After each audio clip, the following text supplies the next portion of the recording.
Naomi here, and welcome back to my channel. And this video is a little bit different in that I'm not doing a tutorial or anything like that.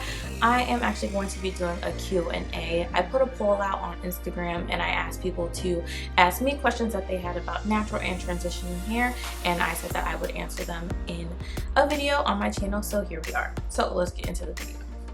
First question I had was, how do you know which porosity your hair is? So to begin with, there's 3 different porosities. You have low, medium, and high porosity hair. So we'll start off with low and then work our way up. So low porosity hair, the way I had it explained to me was, think about the shingles on a roof of a house. Low porosity hair shingles are really tightly bound, so it repels moisture. I don't know why I said repel like that, but it repels moisture, and so it's just harder to actually maintain the moisture in your hair. Once you actually can achieve that moisture though, low porosity hair tends to be really like shiny and looks pretty healthy. The best kind of products for low porosity hair are like lighter products that aren't gonna like weigh down the hair and leave it too oily. So that's low porosity. So medium porosity hair is hair actually that I have. So my porosity, it's easier just for my hair to maintain that moisture. My hair cuticles allow for just enough moisture to get into my hair. It's usually pretty easy to penetrate, so like coloring my hair, even when I want to color my hair lighter, I never really have to like bleach and then color. I can just add whatever color to my hair and it will take. So it's kind of just more manageable of a cuticle, not necessarily the texture. I'm just talking about the cuticle. It's just more manageable, easier to penetrate, more versatile. You can use more products on your hair, and your hair will take to it.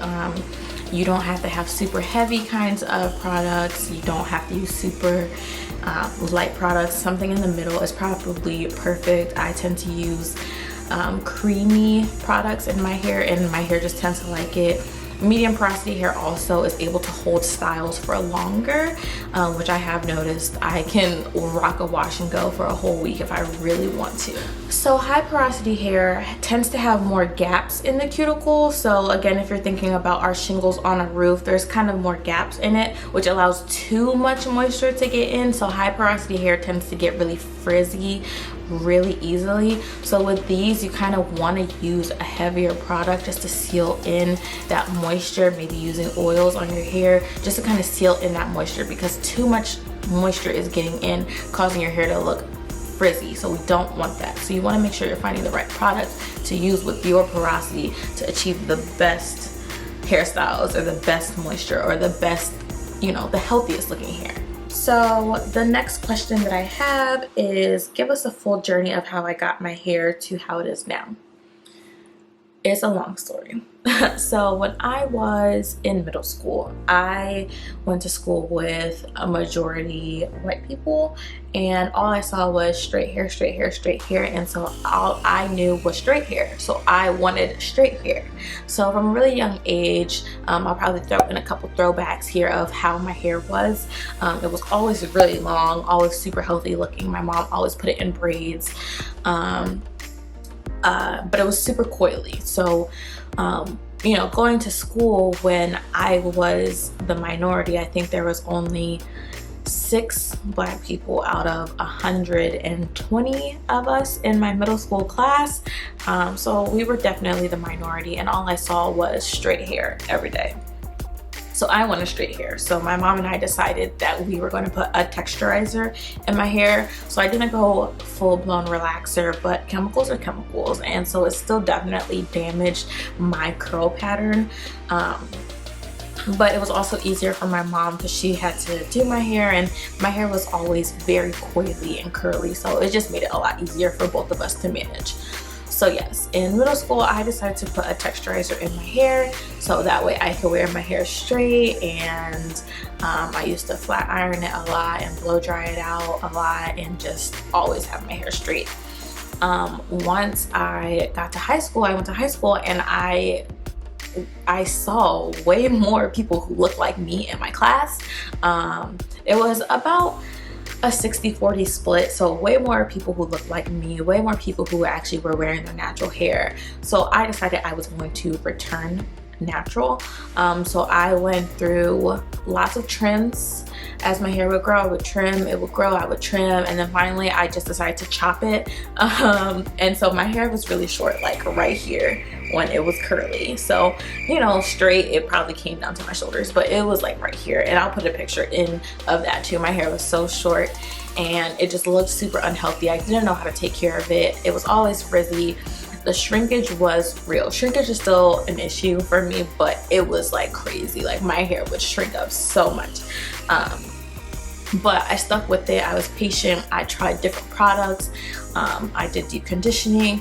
I started to go to natural hair salons, and I just learned how to actually work with my hair. I learned what works for my hair, and it is honestly a lot of trial and error, but I promise it is so rewarding because look at the results now. Obviously I don't have my hair in a bun, but you guys have seen my hair, and my hair is actually almost down to my butt. But yeah, it just takes a lot of patience, a lot of trial and error.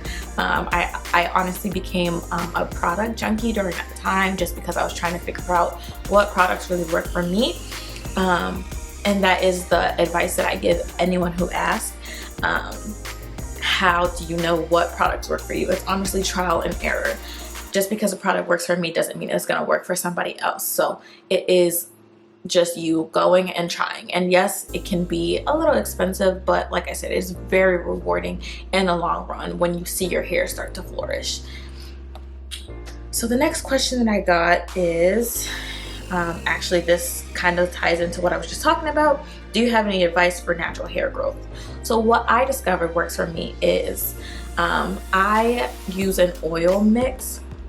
And I find that that really stimulates hair growth. So I use a mix of Jamaican black castor oil, tea tree oil, rosemary oil.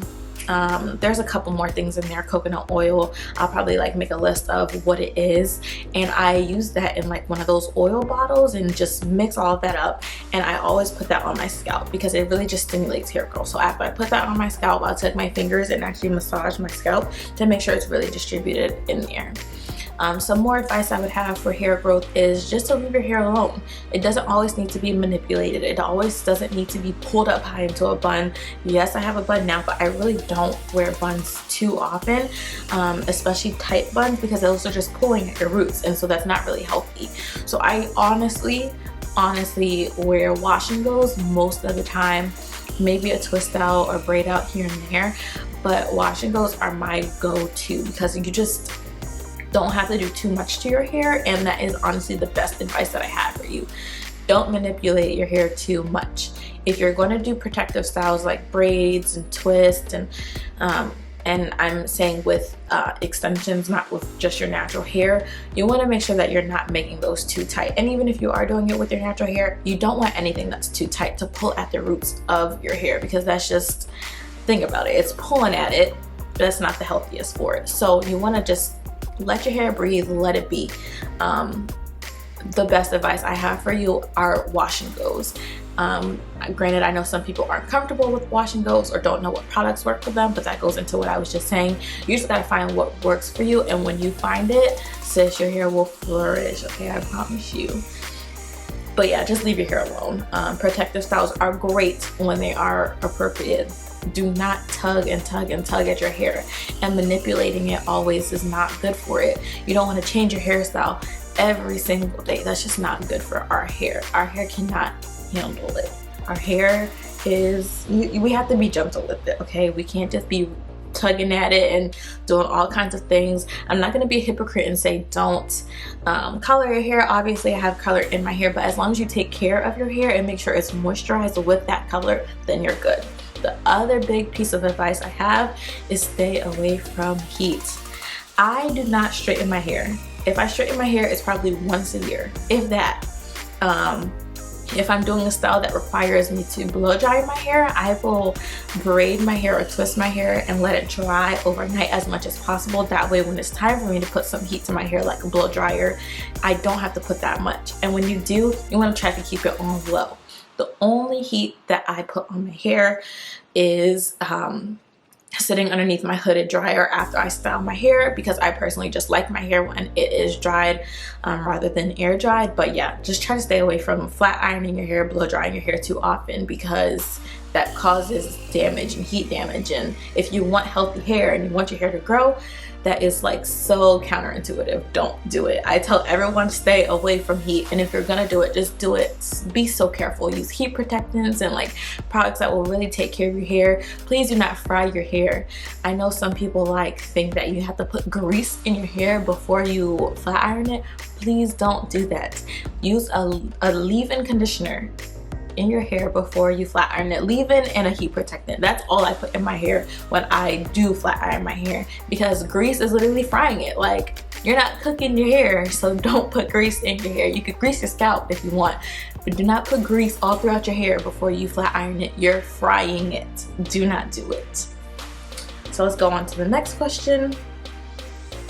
What is the best protective style for people who don't know how to braid? I'd be struggling. Sis, I feel you. Braiding is, if you practice, you'll get the hang of it. And I'm talking about braiding your own hair. But the best protective style I can say for you is twists. I lived off twist outs when I was transitioning, just because, like I said, my hair was damaged and the curl pattern was not the same. So twist. It's easy. Take 2 strands and literally just wrap them around each other. If your hair unwinds at the bottom, use a rubber band to hold it. And that's the best protective style that I could think of. If you don't want to just wear your hair out, twisting it. If you just do mini twists all throughout your hair, rock that for a couple days, take it out, wash it, wear it out, do whatever you want, twist it back up.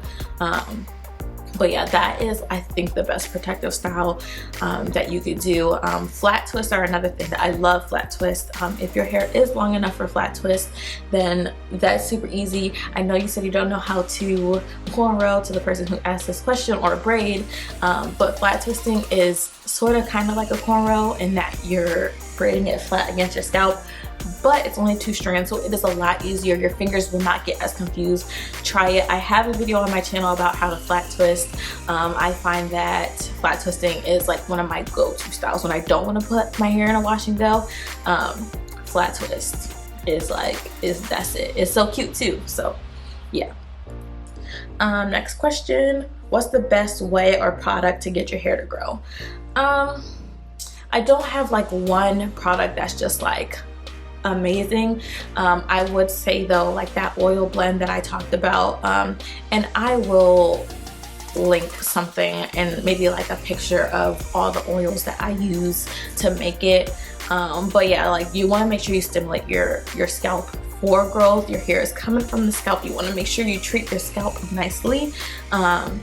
Another thing I would say is deep condition. Deep conditioning is so important, and you do not have to go to the store and buy those $30 deep conditioners when you can make one in the fridge. Like, you got stuff in your fridge right now, I'm pretty sure, that you can make a deep conditioner with. Like, I have a mayonnaise mask on my channel. That is stuff that I have laying around my house.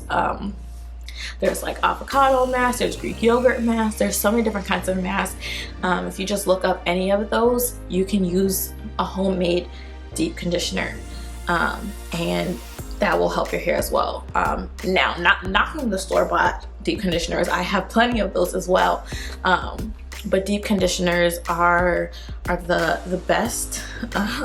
They just really treat your hair nicely. If you notice that your hair is super frizzy often, you might need a protein treatment, and you can do that with the mayo mask. You can add an egg in there, and that's just really full of protein, and that will definitely help to shine that hair and make it less frizzy. But I don't have like a specific one product that I have found that is like the best thing for hair growth, but if you just treat your hair nicely, then your hair will grow. And definitely use those oils to stimulate your scalp and deep condition often. I would say weekly to promote hair growth.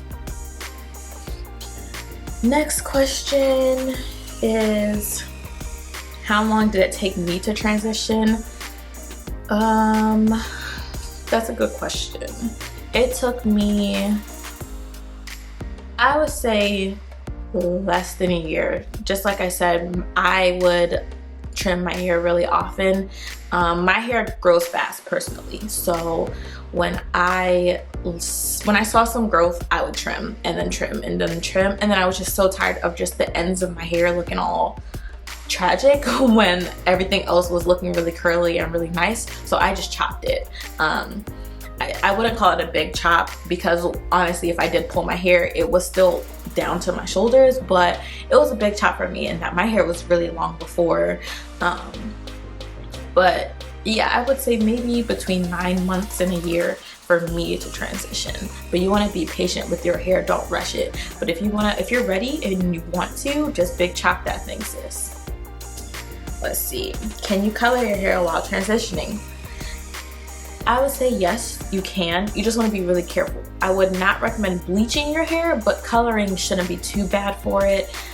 Bleaching your hair obviously strips your hair. I mean, you can work the moisture back into it, but bleaching your hair is not necessarily the healthiest thing for it. So I wouldn't recommend bleaching it, but I can't say that it's not good. I colored my hair when I was transitioning and I'm still here. So I would say coloring your hair during transitioning isn't bad. Is it hard to maintain length while transitioning? Yes, because if you're transitioning and you are trying to get rid of the processed or chemical, or if you did bleach your hair and that's what dried your hair out, if you're trying to work your way back to healthy hair, it can be hard to maintain length because you're trimming constantly as it grows. So it can be kind of hard to maintain length unless you're just someone whose hair grows super fast, and your hair can grow and then you chop it when you know it's still a reasonable length. Then that's a different story, but typically it can be kind of hard to maintain length when you are transitioning. Next question, at what point should a big chop be considered? Honestly, it's up to you. I can't tell you when to big chop, but if you are tired of seeing heat damaged or fried ends, and you just are so tired of it, then I would say just chop it off. It's just hair. It will grow back. As long as you take care of it, it will grow back. It's just hair, and that is my motto every time I cut my hair. It's just hair. It's gonna come back. So yeah, it's just honestly up to you. There's no specific time frame in that. My boyfriend just walked in and is making faces at me. But anyway, yeah, there's no like time period that I can say for a specific person. It's just up to you. If you're tired of it, chop it. All right, next question. Is it too late to go back to my natural hair after years of relaxers? Is it time for a chop? If you want to go back to your natural hair, it is never too late. It might take longer just because your hair, all of your hair is already relaxed. But if you are ready, I would say let your relaxer grow out just a little bit and then just chop it until you're down to your roots, your natural curls, and it will grow. Your hair comes out of your head natural, but when you add that relaxer on top of it, that's what fries it and straightens it. So it's never too late. If you want to go natural, go natural. I encourage everyone to go natural. I love us all. I love our natural hair, and we should start to embrace that. So yes, it's never too late. Chop it if you're ready to, sis. Next question, how often do I trim my hair? I trim my hair probably about every 6 months, ideally. Hairstylists probably watching this are probably like, oh my god. I know my hairstylist who trims and cuts my hair tells me every 12 weeks. I'm sorry, I know you're watching. But 12 weeks is recommended, but it just depends on your hair. If you don't have split ends, you don't have to trim your hair. I know some people think like trimming your hair is a myth. I do think trimming your hair is good. I notice after trims, my hair just looks healthier, it feels healthier. So trimming is good, but it just depends on you, like on how your hair grows. If you're noticing a lot of split ends, you definitely need to get trims. And if you notice split ends pretty often, I would definitely stick to that 12-week time frame. And if you're in the DMV area, specifically Maryland, I have a bomb hairstylist. I'll put her Instagram tag somewhere on the screen. She doesn't know I'm doing this, but she's great. Like, she's so knowledgeable. She's the one who kind of taught me about like hair porosity and the shingles on the roof type of analogy to explain hair porosity. She's great. I love her. She trims my hair, she colors my hair, she cuts my hair, and she's great. She always does a great job, and I always leave the salon looking flawless, okay? But yeah, it just depends on your hair. But yeah, so that is it for this first Q&A. I did get a lot of questions and I didn't answer them all, but if you like this kind of video, definitely hit the thumbs up button, and let me know down in the comments if you like these kinds of videos. Also, ask your questions too. I might do a part 2 of this video and answer way more questions that you guys have that I didn't get to. But yeah, that is it for this video. I hope you enjoyed it. I hope you learned something, and I will see you guys next time. Bye.